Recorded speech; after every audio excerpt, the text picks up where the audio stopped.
The grandeur of the Firenze Grande Hotel enveloped me the moment David and I walked through its gleaming entrance. Marble floors, exquisite chandeliers, and an ever-present aroma of fresh flowers, it was the epitome of luxury. Our room matched the hotel's opulence: ironed linens, plush pillows, and a balcony that overlooked the bustling streets of Florence. It was perfect. "This place is incredible," David marveled, tossing his suitcase onto the bed. "It's definitely a step up from our usual digs. But nothing beats Italian craftsmanship, right?"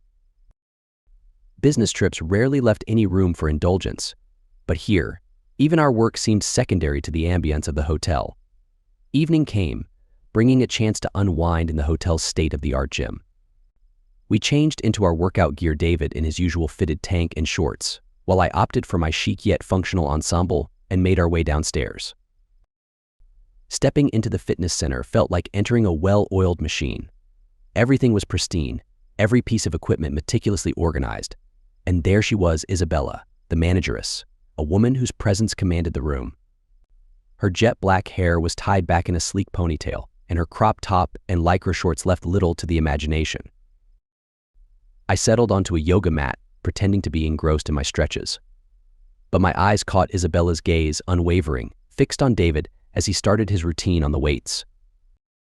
He set up for another set of deadlifts, and I noticed Isabella's eyes traipsing over his form. My husband lifted the barbell with ease, muscles rippling under his skin. "Is there something you need, Isabella?" She snapped her head around, a hint of surprise quickly replaced by a warm, confident smile. "Just checking to make sure everything is in order," she purred, lingering on the treadmill beside me. "Everything looks fine," I replied, voice tinged with an almost imperceptible edge. Isabella's eyes flicked back to David as he transitioned to pull-ups. She bit her lip, subtly, but enough for me to notice. I rolled my eyes, facing back down to my mat, focusing on my stretches. David, oblivious to the silent exchange, or perhaps choosing to ignore it, continued his workout. "How about grabbing a quick coffee after this?" he asked me, cheerful with post-workout endorphins. Sounds like a plan. I couldn't help but glance back at Isabella. Her eyes never strayed from David, even as she sauntered out, her departure as striking as her entrance. I felt a knot in my stomach. Confidence was one thing, but this felt like an intrusion. Still, I knew better than to let myself get worked up over a series of looks. 10 years of marriage had taught me trust, even if temptation loomed occasionally. Back in our room, we shed our gym clothes, slipping into something more relaxed. David collapsed onto the bed, scrolling through his phone, likely checking emails. "Quite the gym, huh?" I ventured. "Yeah," he replied, eyes glued to the screen, really top-notch equipment. I couldn't help my curiosity. "You noticed the manageress checking on things?" "Isabella, right?" "Yeah, she seemed pretty hands-on, making sure everything was spotless." Not quite the detail I was angling for, but it would do for now. On the third day, I woke up with a mischievous plan brewing in my mind. Florence's morning sun peeked through the curtains, painting everything in a golden hue. I turned to David, still half asleep beside me. "Morning, love," I murmured, brushing a kiss against his cheek. "How about we switch things up for our gym session today?" He cracked open an eye, curiosity evident. "What do you have in mind?" I reached into my suitcase and pulled out a pair of tight lycra shorts I'd slipped in just for fun. "Wear these," I said, handing them over with a confident smile. He raised an eyebrow but didn't protest. "All right, if you say so." I watched as he slid into the shorts, their snug fit leaving almost nothing to the imagination. His banana, prominent even in this state, made an undeniable presence in the tight fabric. My heart thrummed with a mix of anticipation and satisfaction. I couldn't wait to see Isabella's reaction. We made our way to the gym, the elevator ride filled with quiet anticipation. As the doors opened, the familiar scent of equipment and faint music greeted us. I led David to the weights section, our usual spot. Just as we started our routines, Isabella walked in, her sleek figure cutting through the room like a knife. Her eyes immediately found David, widening slightly as they stayed glued to his lycra-clad form. I couldn't help but smirk internally. David began his bench press, muscles engaging with each lift. I stole a glance at Isabella. She stood still, eyes drifting between David's form and his lycra. She seemed almost flustered. Moments later, as if realizing she had been caught, she stumbled slightly and retreated to her office at the back of the gym. I felt a swell of triumph. "What's gotten into her?" David asked between sets, obliviously amused. "Oh, who knows?" I shrugged with exaggerated nonchalance, trying to contain my smile. "Maybe she finally realized you're quite the sight." He laughed, shaking his head. "Well, it's her loss. I've only got eyes for you." His remark, though casual, warmed me from the inside. We continued our workout, the rest of the session surprisingly serene, without Isabella's watchful gaze.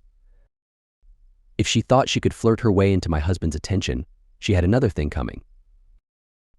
Isabella reappeared, now clad in a revealing gym outfit that left little to the imagination. Her crop top and lycra shorts showcased her stunning figure. David couldn't help but stare, his eyes drawn to her like a magnet. I felt a twinge of irritation but hid it behind a confident smile.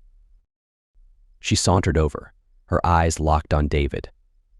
"Hello, I don't think we've been properly introduced," she purred, her voice wrapped in honey. "David," he responded, his stare lingering a moment too long. "I'm Isabella, the manageress. And you must be Samantha." She turned to me, her gaze briefly scanning before returning to David. "Yes, that's right," I replied, my tone guarded but polite. Isabella's eyes flicked back to David, her lips curling into a sly smile. "Those shorts look rather snug. Doesn't that get uncomfortable?"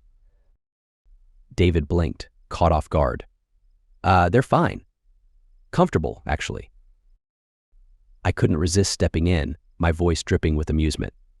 "Isabella, you seem very interested in David's choice of attire." She laughed, a rich, melodious sound. "Well, it's hard not to notice how good he looks in it." David shifted uneasily. "Isabella, this is getting a bit personal." She leaned closer, her eyes never leaving his. "Personal is good. I've been ogling you for days, David." I raised an eyebrow, enjoying the boldness of her admission. "Ogling him? H.M.? What is it that caught your eye?" Her eyes sparkled with mischief. "Everything. And I imagine there's even more to see." I decided to play along. "Oh, you want to see more? Too bad he's a bit shy." David's face flushed, and he turned to me, his eyes wide. "Samantha, is this really necessary?" I shrugged, keeping my tone light. "Isabella seems genuinely curious. Why don't you show her, David?" His jaw clenched, but Isabella's excitement was palpable. "I'd love to see more," she said, her voice thick with anticipation.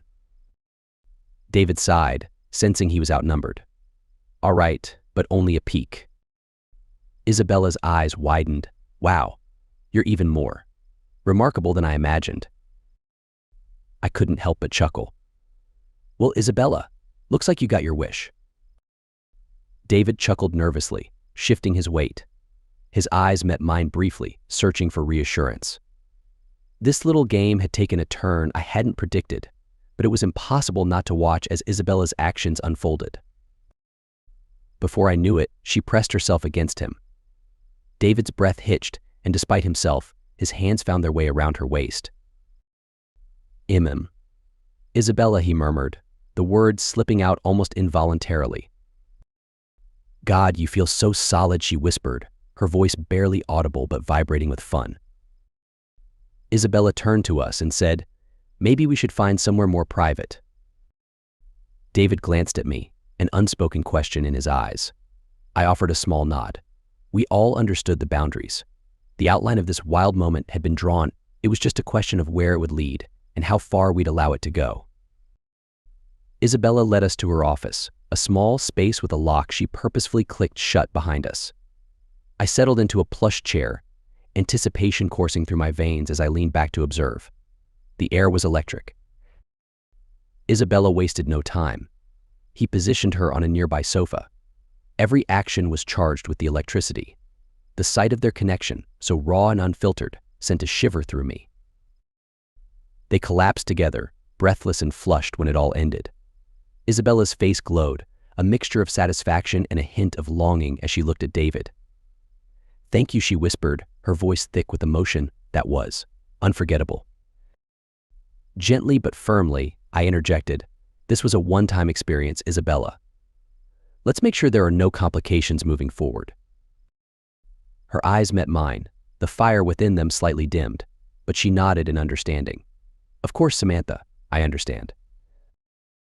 Though the room crackled with residual energy, I knew we had crossed boundaries today, ones that couldn't be uncrossed. And yet, there was something powerful in the acknowledgement and acceptance of our shared experience.